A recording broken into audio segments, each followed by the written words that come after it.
Life with Julian it was always amazing. There was not a boring moment. He was a funny guy, gourmet cook. We exercised together. We vacationed together.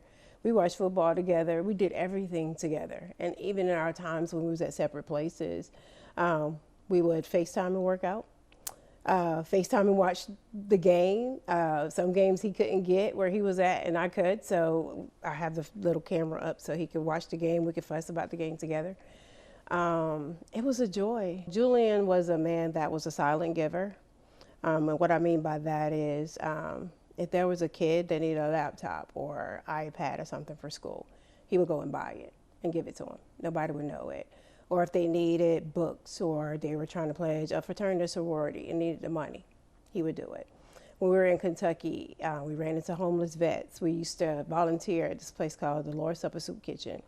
And we ran into homeless vets there, and he moved them in our basement, fully furnished, 4 beds, everything for them. He had a huge heart, servant heart.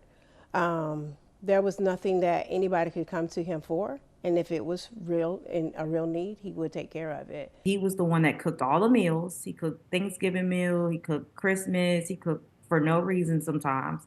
So now that he's not here doing that, I find myself cooking a lot just to take my mind off of things. Um, just to find that's kind of like my way of connecting with him. I want to know, what does this foundation mean to you that your mom is starting in his name, in his honor? And who knows? I mean, countless children will be beneficiaries of these scholarships in the future. What does this mean to you? It means to me like a definition of him. He was always a very giving person. He would give the shirt off of his back and then go to the store and get you clothes at the same time. He was very giving. He always wanted to send kids to school. I always remember him talking about, oh, well, does this person need help or does this friend need help? Are they interested in school? We can figure out how to get them into school, figure out how to get them a job. He was always a resource for something with anyone. And with this foundation, it really signifies the type of person he is. It emphasizes the type of person he was. And that is to be a giving person for one, and two, to push for scholarships. I mean, not just scholarships, but pushing for education. So a scholarship foundation just made it stick. What difference or what change do you hope this will make in the lives of others? I'm hoping that it would really expand past the state of Alabama. I know as kids, more kids than just the state of Alabama that needs assistance with school or is looking forward to school and can't pay for it or don't know the steps of looking for ways to help pay for school. So I'm hoping that this just expands completely.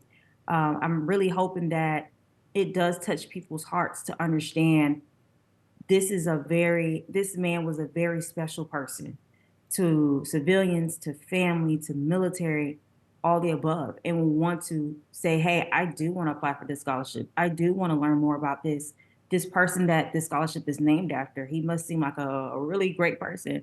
Like I just want it to be something huge. What was your reaction when you learned that you would be a scholarship recipient? I was honored. I was not expecting it. I read the email and was overjoyed that they had picked me.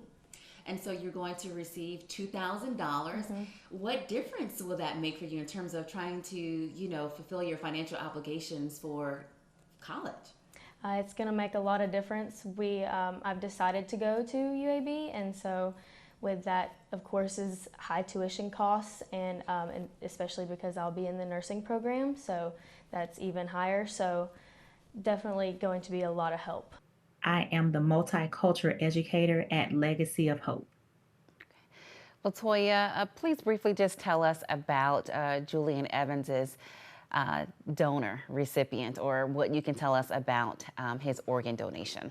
I do know that the person that received his cornea. I'm not really sure what the status of their health was prior to, but now they're able to see a little bit better. I'm not really sure exactly what their condition was prior to, but for a person that received his tissue donation, you never know, blood vessels that can be used to help a person that's just coming out of bypass surgery, heart valves that can be used for people that have been suffering from like heart disease or benefit a child born with birth defects.